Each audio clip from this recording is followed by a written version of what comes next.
I was the most feared man in the north of England, and I brought a good woman to the edge of ruin with a single sentence spoken beneath a chandelier. Only she was not ruined, and it was the man, in the end, who lay in pieces on the floor of his own cold house. "Know your place," I told her before 40 guests in the great drawing-room of Ashmere Hall. The words fell into the warm, candle-lit air like a dropped glass, and the whole bright room seemed to hear the fine crack of them before they even landed. I remember the precise furniture of that evening with the terrible clarity of a thing one would give a fortune to forget. The light sliding gold along the ranked silver, the two violinists faltering a half-beat mid-phrase and then bravely playing on, the way Lady Corvin's painted fan stopped against her cheek and did not move. I remember the smell of beeswax and hothouse roses and my cousin Everett's brandy breath at my shoulder. And I remember, God help me, that I said it because I wished to be admired. Everett had been at me all evening. My cousin was a small man in every way that a man can be small, and he had spent the whole of dinner needling at what he called the curious liberties.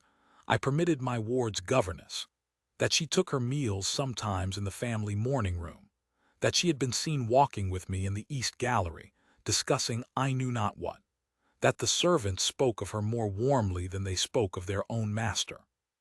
He said it lightly, with a little laugh, the way weak men wrap a knife in silk, and I, who had never in my life troubled to explain myself to any living soul, felt the old cold pride rise up in me and demand to be fed. So when the governess appeared at the far edge of the drawing-room, summoned there only to collect my niece, who had crept down from the nursery in her nightgown to watch the dancing through the banisters, I saw my chance to prove, before all these glittering witnesses, that I was master of my house down to the last soul in it. Her name was Adeline Marsh. I want to set it down plainly here at the start, her whole name, because for 18 months I had scarcely troubled to use it. To me she had been the governess, Miss Marsh at the most formal, a fixed and useful piece of the machinery of Ashmere, like the great clock in the hall or the fires that were always somehow lit. I had never once stopped to consider that she was a person with a history and a heart and a private courage all her own. She stood at the edge of the room where the governess was always made to stand, neither guest nor servant, in the cold borderland between the two, holding little Clara's small hand in hers.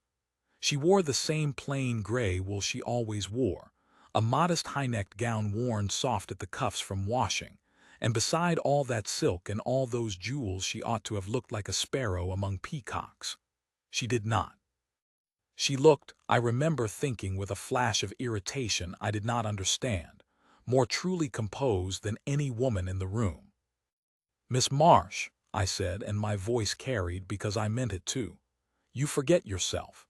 This is not the schoolroom, and that," I gestured at the child, "is not a creature to be paraded before my guests. You presume a great deal, madam, on very little standing. I should think a woman in your position would take more care to know her place." I have replayed the next moment 10,000 times. I expected her to flush scarlet, to stammer some apology, to drop her eyes to the carpet and hurry the child away while the room tittered behind its fans, and to leave me standing there large and cold and untouchable, having demonstrated my mastery. That is what a small victory looks like, and I had schooled myself over a lifetime to be very good at small victories. Adeline Marsh did none of it. She looked at me, directly, steadily, for the length of one held breath, and her gray eyes, which I had somehow never noticed were the clear gray of a winter sky before snow, did not fill with tears and did not fall away. Instead, something in her face simply and quietly closed. I can find no better word for it. It was the way a book closes when the reader has reached the last page and found it wanting, not with anger, but with a kind of final, settled understanding.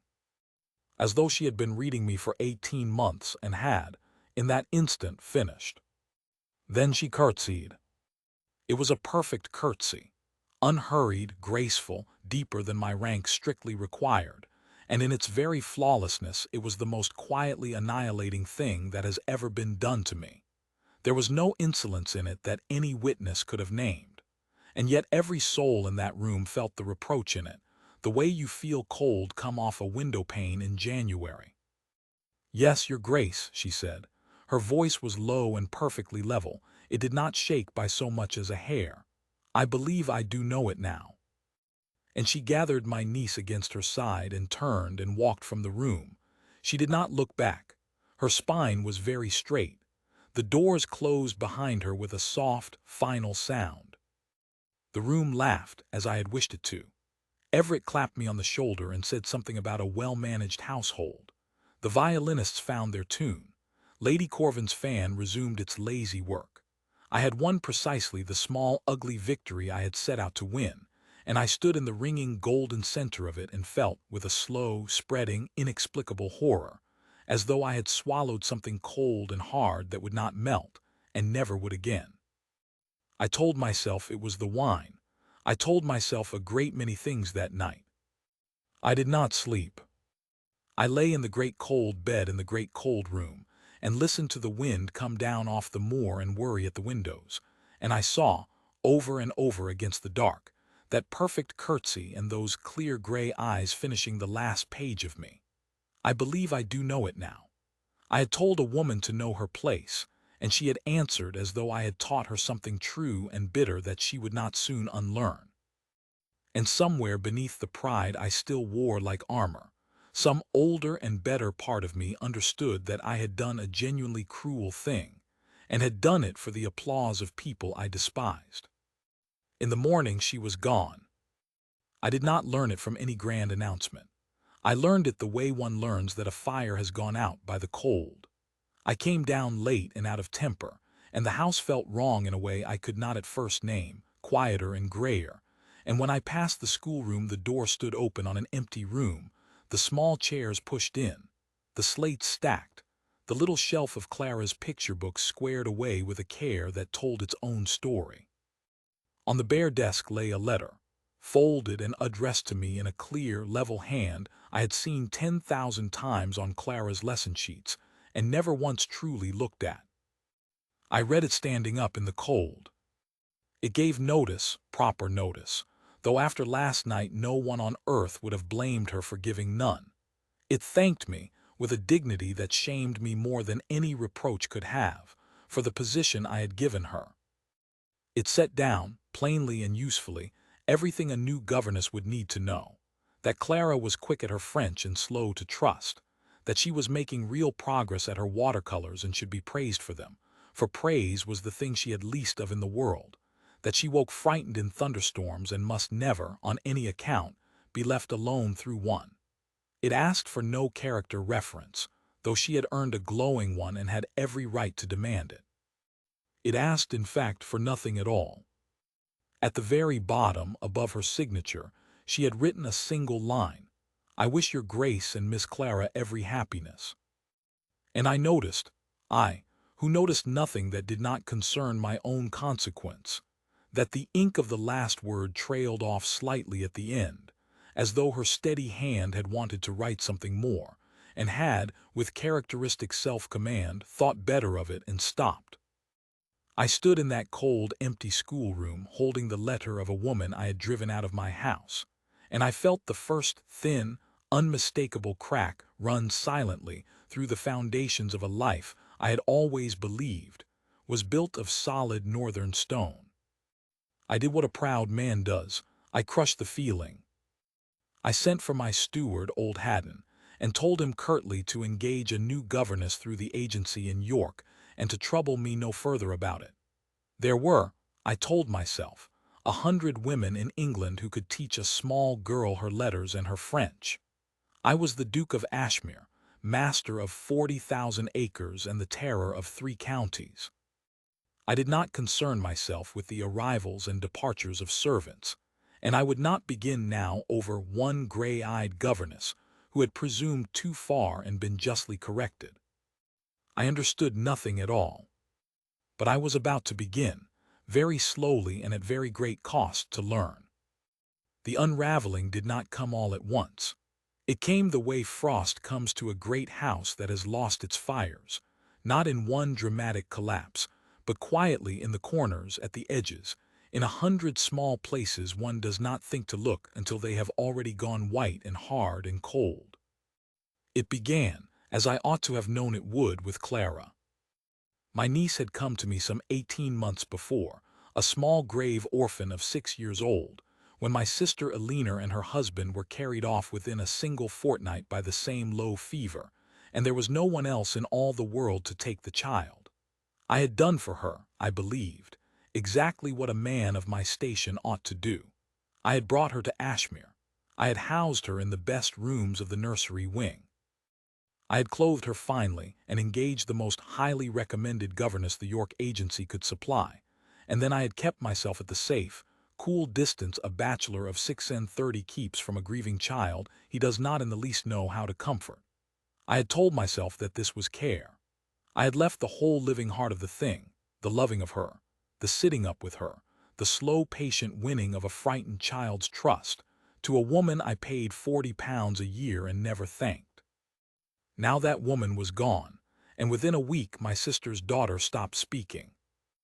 It did not happen all at once, and so, to my lasting shame, I did not at first notice. First she went silent at meals, but I took my own meals alone in the great dining room, at the head of a table built for 30, and a child's silence 3 floors above me made no sound I could hear. Then the new governess, a perfectly competent and perfectly cold woman named Mrs. Prout, began to send down reports that Miss Clara would not attend to her lessons, that she would not eat what was set before her, that she woke screaming in the night and could not be quieted, that she had, in short, become impossible, and did His Grace wish anything done about it? His Grace did not know what to wish. His Grace signed the reports and sent them back and buried himself in his accounts and his correspondence, and pretended the cold spreading through his house had nothing to do with him. Then came the gray afternoon that broke something loose in me at last. I was passing the schoolroom on my way to the library, and I heard, through the half-open door, a sound I did not at first recognize, because I had lived so long among stone-faced men and my own hard silences that I had half forgotten the sound existed. It was a child weeping, not the loud, bargaining, temporary tears of a child who wants a sweet, but the low, exhausted, hopeless weeping of a very young person who has learned, far too early, that the people she loves do not stay. I stopped. I ought by every habit of my life to have walked on and left it to Mrs. Prout. Instead, I pushed the door open. Clara sat on the bare floor in the far corner of the schoolroom, the corner I would learn later, where Adeline used to sit with her each evening and read to her before the fire. She had a lesson slate clutched against her small chest with both arms, the way another child might hold a doll, and she was weeping into the top of it. Mrs. Prout was nowhere to be seen. My sister's daughter was entirely alone in a cold room, holding a slate, crying as though her small heart had simply given out. She heard the door and looked up, and I saw Eleanor's eyes in her wet face, my sister's exact gray-blue eyes, that I had loved and lost, and there was no fear in them at all when she looked at me, which was somehow worse than any fear could have been. There was only a terrible, clear, unchildlike judgment that I knew at once I had earned. "Where is she?" Clara said. It was not really a question. She had asked it so many times of so many people that the words had worn smooth as a river stone. "Where is Miss Marsh?" "She has taken another position," I said. My voice came out stiff and strange. "You sent her away." My niece looked up at me steadily out of my dead sister's eyes. "I heard the maid say it. You were unkind to her in front of all the fine people, and she cried." She had not cried, but Clara did not know that, and I did not correct her, for what did it matter? "And then she went away in the morning and did not even say good-bye to me, and it is because of you, and now I have nobody. Nobody at all." I had stood, in my time, across a dueling ground from a man who meant to kill me, and had felt my pulse never quicken. I had endured my father's towering rages as a boy without a flinch, and had learned from him that a man of sufficient rank and sufficient coldness need never permit himself to be touched by anything under heaven. I had stood dry-eyed at Eleanor's graveside while other men wept. I had built the entire edifice of my life upon the single principle that to feel is to be weak, and to be weak is to be at another's mercy, and I would be at no one's mercy, ever. I did not know what to say to a weeping 6-year-old who had just told me the exact and unanswerable truth. "You have me," I said at last, and the words came out of me rough and cracked and wholly unpracticed, like a tool taken down off a nail where it has rusted for years. Clara turned her wet face away from me toward the cold window. "You are never here," she said, in the flat, worn-out voice of a child stating a fact she has long since stopped hopping to change. "And when you are here, you are like the stone men in the great hall. Miss Marsh was warm. You are cold everywhere." I had no answer. There was none. I stood a moment longer in the doorway of that cold schoolroom, looking at the small bent back of my sister's child, and then I turned and went out, because I could not bear to be seen by a 6-year-old to be at the end of myself. I walked the long corridor to the library and shut the door and stood with my back against it in the dark, and I understood, slowly and completely, that I had not merely lost a governess.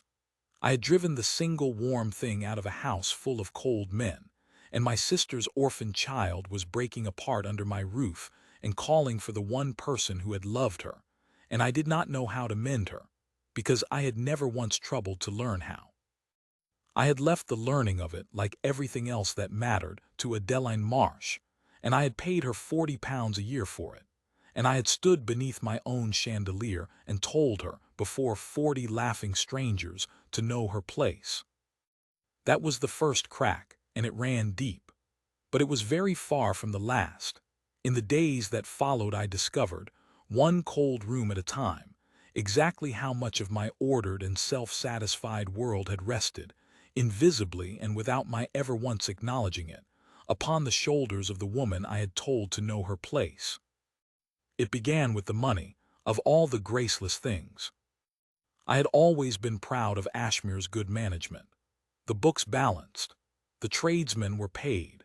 The tenants brought their rents on the quarter days and touched their caps and went away, and the whole vast enterprise of the estate ran on smoothly beneath me, while I attended to the important business of being the Duke of Ashmere. I had assumed, insofar as I had troubled to think of it at all, that this was simply the natural order of things, that a great estate ran well because it was a great estate, the way a river runs downhill. It was old Haddon, my steward, who broke first, and in breaking, told me the truth. I had summoned him to explain a muddle in the accounts, a matter of some rents that appeared to have been paid and unpaid at once, and a coal merchant's bill I was quite certain I had settled being done a second time. Haddon came into the library twisting his hat in his hands, and he was an old man, I saw suddenly, older than I had let myself notice, with clouded eyes and a tremble in his fingers, and when I put the papers before him and asked him to account for them, he could not do it. He held the ledger close to his face and squinted and moved his lips, and after a long and painful silence he set it down and told me, with the terrible dignity of an old servant confessing a failure, that he could no longer see the figures well enough to be sure of them, and that he had not been able to for above a year. "But the books have balanced," I said, uncomprehending. "This last year they have balanced to the penny. I have seen them." "Aye, your grace." Haddon looked at the floor. "They have, but it were not my doing this 12-month past, it were Miss Marsh." I stared at him. "She come to me," the old man said slowly, as though each word cost him something. "Near a year and a half gone, and she seen how it were with my eyes, though I'd told no one, being ashamed, your grace, and not wishing to be turned off in my age. And she never said a word to a living soul. But of an evening, when the little miss were abed, she come down quiet to the estate room and go over the day's figures with me, and set right what I'd got wrong, and cast up the columns in that fair clear hand of hers, and never once let on to you nor anyone that the steward of Ashmere couldn't read his own ledger no more. She saved my place, your grace, and she saved your books, and she never asked a thing for it, nor a penny, nor a word of thanks. She just done it, because it wanted doing and because she'd not see an old man shamed." The old man's voice cracked on the last of it, and he stood twisting his hat, waiting to be dismissed or turned off or shouted at. I could not speak for a moment. A year and a half, every evening, after the child was asleep in the cold estate room by a single candle, doing the difficult, thankless, invisible work of holding together the finances of a great estate mine, while its master dined alone and congratulated himself on how well his affairs were managed. And she had done it, above all, to spare the pride of an old servant she had no reason to protect. She had made herself the quiet keystone of the whole arch, and had taken such care that no one should see her there that even I, who profited by it every single day, had never known she carried the weight at all. "You will keep your place, Haddon," I said at last when I could trust my voice. "For as long as you wish it, we will engage a young man to be your eyes and do the figures under your direction. You should have told me of your trouble long ago." I stopped. I made myself say it because I was beginning, very dimly, to understand that a man who cannot say plain true things is a man who ends up alone in a cold house. I have been a master it was hard to tell hard things to. I know it. That was a fault in me, and not in you. The old man wept then, standing in front of me, out of pure astonishment I think as much as anything, and I looked away to spare him, and understood that I had a very great deal to learn about the effect I had on the people who served me, and almost no time in which I had ever bothered to learn it. That was the money. Then came the letters, and the letters were worse, because the letters were about people.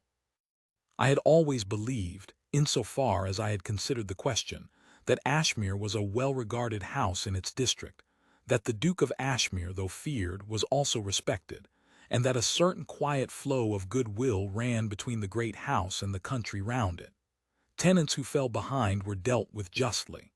The parish school was supported. Small kindnesses were done in hard winters. I had taken all of it for the natural exhalation of a well-run estate, and had never asked myself by whose hand, precisely, all that goodwill was maintained. It was maintained, I now discovered, by a governess paid £40 a year at a writing desk in a cold schoolroom, in the hours she stole from her own rest. I found it out because it began, all at once, to fail. There was a tenant, a man named Fenwick, who farmed a middling holding on the eastern edge of the estate, who had written, some weeks before Adeline left, to beg a little grace on his rent after a ruinous harvest, his barley having been beaten flat by an August storm. I knew nothing of this letter. It had come, as such letters always came, and had been answered as such letters were always somehow answered, in the warm and careful hand I had assumed belonged to some clerk I employed. Only I employed no such clerk. Adeline had answered it, had written to Fenwick in my name, granting him his grace with a courtesy and a human warmth I would never have thought to show, telling him to take the season he needed and to send word if his family wanted for anything through the winter. He had wept over that letter, his wife told me later. He had kept it. When Adeline left, Fenwick's next letter, a letter of thanks and a second small request, went unanswered on the schoolroom desk. And when weeks passed and no reply came, the man drew the only conclusion a poor tenant could draw, that the great house had tired of him, that the Duke's forbearance had run out, that he was no longer wanted.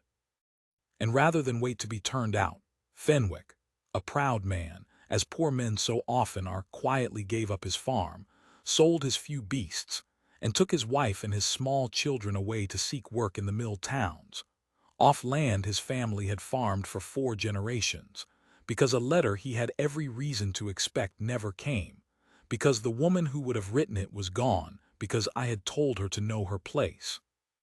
I did not learn of it until the farm stood empty and the neighbors were talking. And there was the widow, old Mrs. Ainslie in the village, who for years had received a small quarterly kindness from Her Grace of Ashmere, a few shillings and a note of care, though there was no Her Grace of Ashmere and never had been. The kindness had been Adeline's invention entirely, done in my house's name because she believed, quite rightly, that it was a shameful thing for a great cold house to sit in the midst of poor people and do nothing. When the kindness stopped, as it did the very quarter after she left, the old woman assumed the Duke had wearied of charity, and said so, and it was repeated, and I began to hear my name spoken in the village in a tone I had never heard turned on me before. It was not fear. I had commanded fear all my life and thought it the same thing as respect. This was something else, something I found I could not bear at all. It was disappointment. The country round had come, without my ever knowing it, to think a little better of Ashmere than Ashmere deserved, because a governess had quietly made it so, and now that she was gone, they were learning the truth of the master, and the truth was cold, and they were disappointed. A feared man, I discovered that autumn, can endure almost anything but the discovery that people had hoped for better from him and been let down.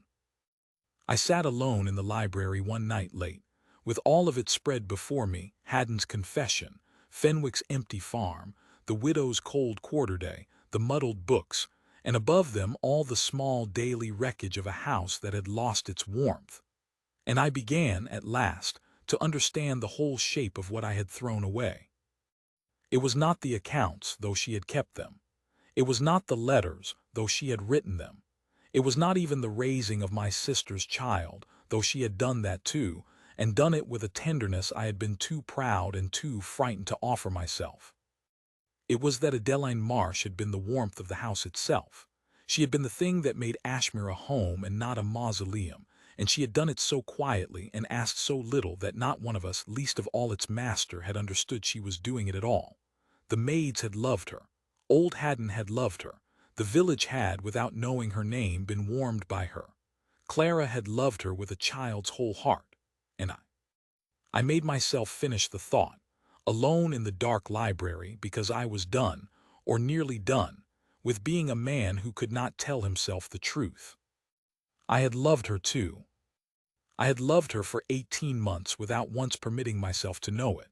I had arranged my whole day, I saw now, around the certainty of her. The light beneath the schoolroom door when I came in late and cold from riding the estate, I had steered toward it 100 times without knowing why. The particular grave way she said, "Good evening, Your Grace," as though the words were not a mere formula but meant something, as though she saw the man and not the rank and found the man not entirely beyond hope. I had lived on that, small ration that it was, without ever numbing the hunger it fed.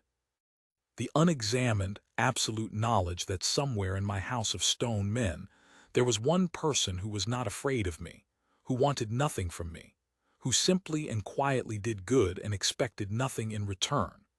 I had leaned my whole weight on that knowledge, as a man leans on a wall he has never once looked at, and never guessed how much it held me up until it was gone and I fell.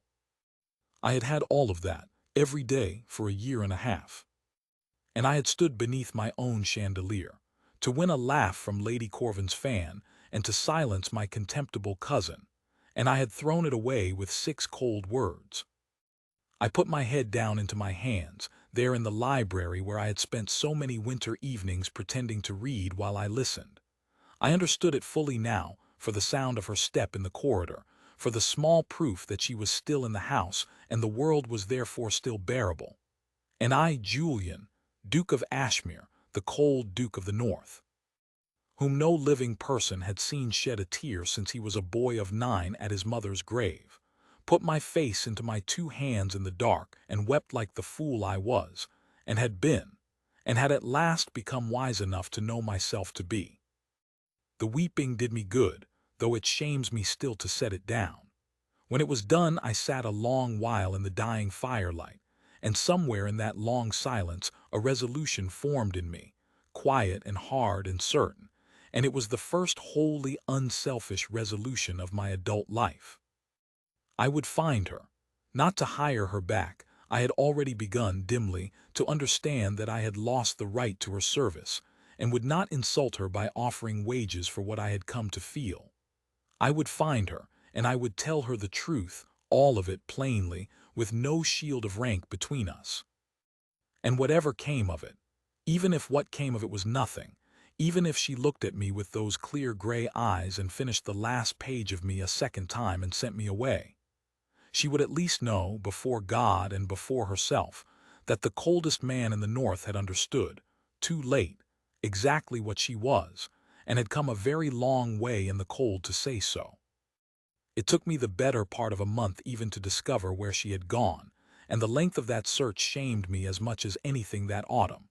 I had known the woman for 18 months, had entrusted her with my sister's only child, and I knew so little of her, had cared so little to know, that I could not even say where in England she would turn for refuge. She had no family, it emerged, no fortune, no powerful friends. She had come to me out of a girls' school in York with nothing in the world but her learning and her quiet, unbreakable steadiness, and she had left me exactly as she came, taking nothing that was not hers, owing no one, beholden to no one, entirely and terrifyingly alone. And a woman entirely alone in that England, without money or family or protection, could vanish very easily indeed. The thought of it, of Adeline, penniless and friendless, gone out into the cold world because of my 6 words, took the last of my pride from me, and I set the whole quiet machinery of the estate to finding her, and I did not rest well until it did. It was near the end of November before my man came back from the road with word, and the word, when it came, was the last thing I had braced myself to hear. She was well, she was in fact thriving. She had gone 40 miles east, to a village called Thornley, where a small endowed charity school for the children of laborers and ploughmen had wanted a mistress and could pay her scarcely half of what I had. She had taken the place at once. She lodged with the widow of the former schoolmaster in 2 clean rooms above the baker's, and she taught the sons and daughters of hedgers and carters their letters and their sums in a single cold stone room warmed by 1 iron stove, and by every account my man could gather, she was happy. That was the word he brought me, and it went into me like a blade turned the wrong way. Happy, not merely surviving, not scraping by, waiting to be rescued, pinning after the great house she had lost. She had walked out of Ashmere with nothing into the hard world, and within a matter of weeks she had built again out of almost nothing, out of half the wages and none of the comfort, the exact life of quiet, unshowy usefulness she had built under my roof. Only now it was hers. It belonged to no one but herself, and no man could stand up beneath a chandelier and take it from her with 6 cold words, because there was no chandelier, and there was no such man, and she had put herself forever beyond the reach of the kind of cruelty I had done her. I should have been glad. Some better man, the man I was only then, painfully, beginning to try to become, would have been simply glad for her, and would have left her in her hard-won peace, and would have counted his own heartbreak a just and fitting price for the wrong he had done. I told myself, for a full day and a night, that this was what I would do. That I would send her, anonymously, enough money to make her life easier, and never trouble her again, and carry my knowledge and my shame to my own grave as the penance I had earned. I could not do it. I will not pretend to a nobility I did not possess. I loved her, and I could not stay away, and the plain truth is that I went to Thornley as much for my own starved heart as for any finer reason. But I went at least, having decided one thing firmly, that whatever I said to her I would say as a man and not as a duke, and that I would leave the choice, wholly and freely, in her hands, where, I had come at last to understand, it had always by right belonged. I went in December, through the first hard snow of the winter. I took no crest on the carriage. I sent no word ahead. I did not want her warned and armored and waiting, and more than that, I did not want to arrive as the Duke of Ashmere, with all the cold weight of that name, and give her cause to close her face against me before I had said a single word. I wanted to come as Julian, as a man in the snow, with his hat in his hand, and I understood, somewhere on that long white road, that I had not been simply a man to anyone, not once in 20 years. The snow thickened as we went east, until the world was reduced to the gray heads of the horses and the hiss of the runners and the whirling white, and it was full dark by the time we came into Thornley. A small mean huddle of stone cottages under a leaden sky, smoke torn sideways off the chimneys, a single lit window here and there. I had the carriage stopped at the end of the street, and I got down, and I walked the last of the way alone through the falling snow, because it seemed to me suddenly unbearable to come to her behind horses. The schoolroom stood at the end of the lane, a low stone building with one lamplit window, and the lessons were not yet done. I came to the window and I looked in, meaning to wait until the children had gone. And I saw her. Adeline Marsh in the same plain gray gown, or its twin kneeling on the cold stone floor with all her grave dignity, down at the level of a small ploughman's boy who could not have been above 5, guiding his chapped little hand around the great looping shape of the letter A on his slate. Her dark head was bent close to his. A strand of her hair had come loose and fallen against her cheek, and she did not push it back. Her whole self was given over, completely and without reserve, to the patient, unglamorous, endlessly repeated work of lifting up one small, overlooked child that the wide world had no use for and would never trouble to teach. And I stood in the snow in the dark with the cold running down my collar, and I stopped telling myself things. I loved her. I had loved her for a year and a half in my cold house, and I had been too proud and too frightened and too walled about with my own consequence to know it or to say it, and I had lost her through my own cruelty, and I had come 40 miles through a December storm not for Clara's sake, not for the accounts, not for any of the reasons I had given myself, but because I could not and would not live one more day in a world that did not have Adeline Marsh somewhere in it, warming it, whether I was permitted near that warmth or not.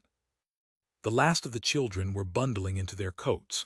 I stepped back from the window into the shadow and let them stream past me out into the snow, small dark shapes calling to one another, none of them sparing a look for the tall stranger by the wall.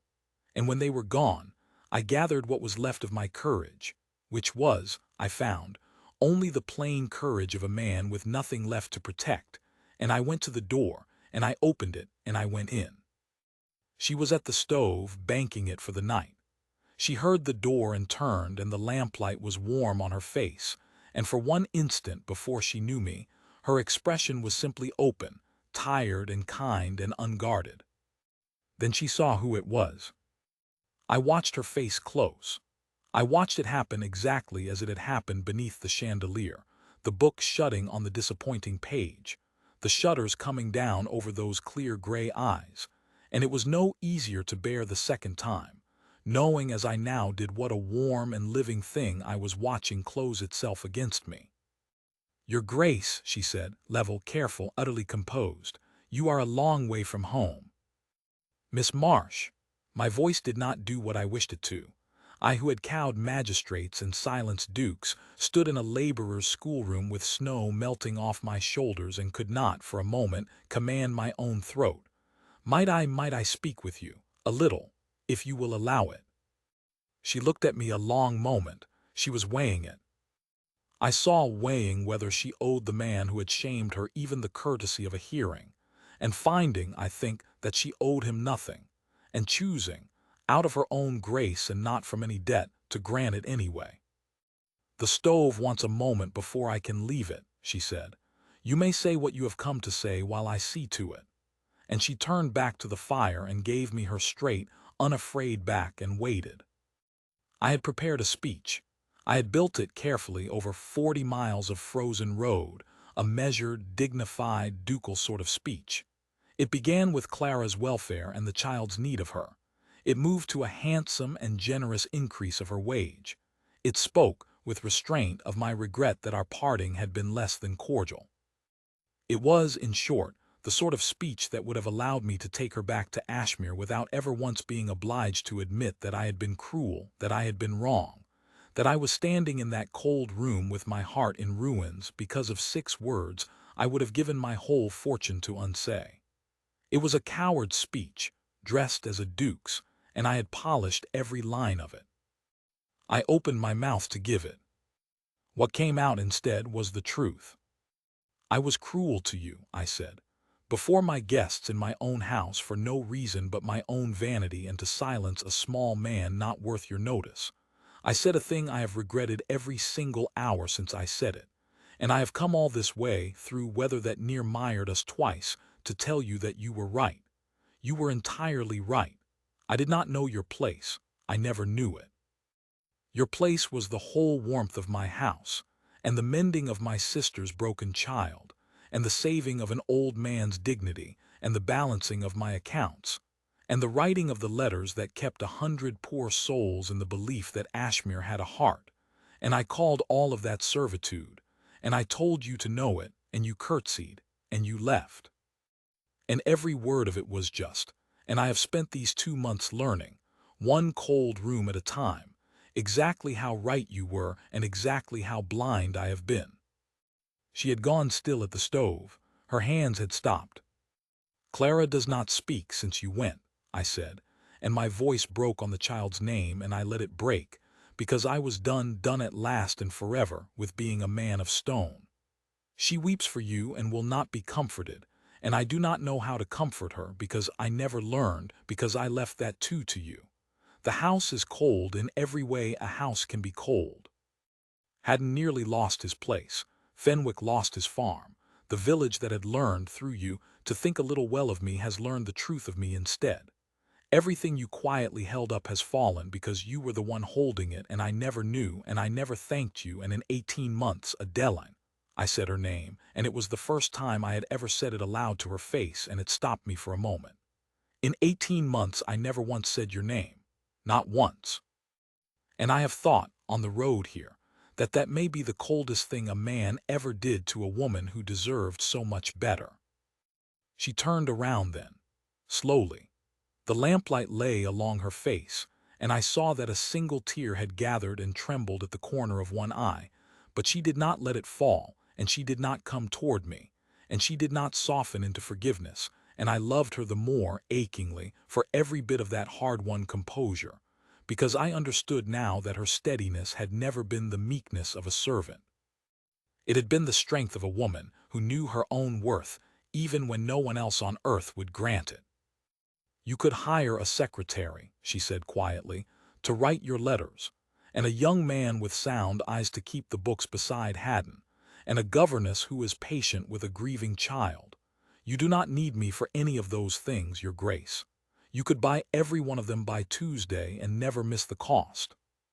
I know it, I said. I have not come to hire you.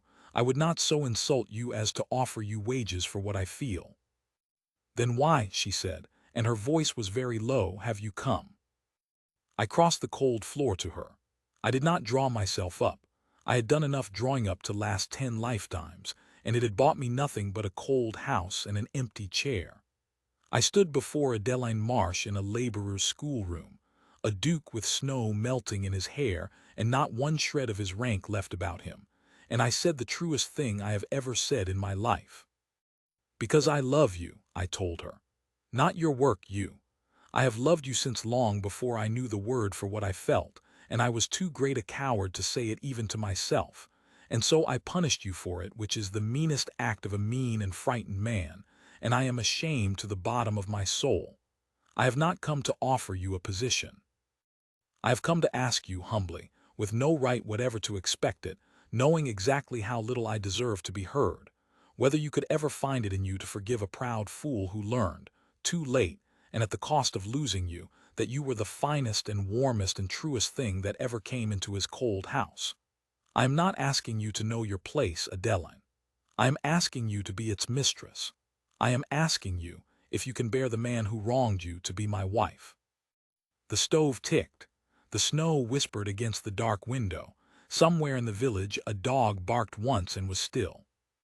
For a long moment she only looked at me, and I could not read her face at all, and I stood in the wreckage of my last hope and made myself keep my eyes steady on hers, because whatever answer she gave me, she deserved a man who would not look away from it.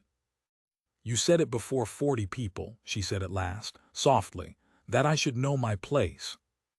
I did. Then you would have to unsay it, she said, before at least as many. I have been an overlooked woman the whole of my life, Julian Ashmere. My name in her mouth, my Christian name, that I had not heard from any living soul in a decade, went through me like warmth into frozen hands. Overlooked and unthanked and made to stand in the cold place between the guests and the servants, and if I am ever to be loved, I will not be loved in a corner. I will not be a secret kindness done quietly where the fine people cannot see. If I am to be loved, I will be loved out loud, before all the world that watched you shame me, or not at all." And the single tear fell at last and ran down her cheek. But the corner of her mouth, I saw, my heart turning over in my chest, had begun very faintly to lift. "Before all the North," I said, "in the church at Ashmere, with every soul who heard me shame you standing witness while I take it back, word by word, I will spend the whole rest of my life saying your name out loud, Adeline, in every room and before every company, if you will only let me. God knows I have a great deal of silence to make up for, and I mean to be about it every day I have left." She laughed then, a small, wet, astonished, disbelieving laugh, the very first I had ever heard from her in all the 18 months I had known her, because in all that time I had never once given her a single reason to laugh, and she lifted her hand and brushed the melting snow from my shoulder with a governess's unthinking, practical tenderness, and then instead of drawing it away, she let it rest there. "Clara will want to be a bridesmaid," she said unsteadily, "and she is frightened of thunderstorms. You will have to learn to go up and sit with her when it storms in the night, Julian. I will not always be there to do it for you." "You will teach me," I said. "You have taught me everything else worth knowing. I am a slow pupil, but I am under a very good schoolmistress." We were married in the spring, in the small gray church at Ashmere, on a morning when the first blackthorn was white in the hedges, and the whole hard winter of my folly seemed a country I had at last ridden clear of. I stood before the same fine company that had watched me break her. Lady Corvin was there, and my cousin Everett, and all the glittering rest. And before I made my vows, I did the thing she had asked, and I have never in my life been prouder of anything I did. I turned and faced them, and I told them plainly, in a steady voice, without a scrap of the cold pride I had once worn like armor into every room, that the woman standing beside me had been the truest and warmest heart in my house when I had been too great a fool to see it, that I had wronged her once, publicly and shamefully, in that very county, and that I counted myself, without exaggeration, the most fortunate man in England that she had found it in her generous heart to forgive me and to have me. Lady Corvin's fan did not move at all. My cousin studied his boots, and I did not care one straw for either of them, which was itself a kind of freedom I had never before known. Clara scattered the flowers and could not stop smiling, and stumbled over her own small feet with joy. Old Haddon wept openly at the back of the church and was not ashamed. Fenwick, whom I had sought out and reinstated on his farm with an apology I owed him, came in his best coat to wish us well. Mrs. Ainsley the widow came, and the vicar, and half the village of Thornley, and a straggling shy line of ploughmen's children who had walked the miles to see their schoolmistress wed, and Adeline, my Adeline, in a gown the pale color of early morning, with the loose strand of her dark hair tucked up for once, put her hand into mine before God and all the North, and let herself, at the very last, after a lifetime of standing in the cold place between, be loved out loud. She is the mistress of Ashmere now, and she runs it, the warmth and the account books and the letters and the whole living heart of it, not because it is her place, but because she loves the work and the people, and because I ask her to, and above all because she freely chooses it. When the thunder comes rolling down off the moor at night, she sends me up to sit with Clara, and I go, and I am learning. I am, I will admit, a slower pupil than the ploughman's children ever were, but I have the patience of a very good teacher behind me, and she tells me kindly that I improve. I was the coldest man in 3 counties, and I told a good woman to know her place, and she knew it in the end, a great deal better than I did. She knew that her place was beside no one at all, and that she was whole and worthy standing entirely alone in a cold stone room teaching a poor child his letters, until a chastened fool came 40 miles through the snow and earned, humbly and at the last, the right to stand beside her. Every evening now there is a light beneath the door of the room where she does her writing, and I no longer have to pretend to myself that I am not walking toward it. I open the door. I say her name aloud because I can, and because I mean to every day I am given. And she looks up my wife, the finest and warmest thing that ever came into my cold house, and she says, "Good evening, Julian," and the two ordinary words at long and undeserved last mean everything a man could ever ask to hear.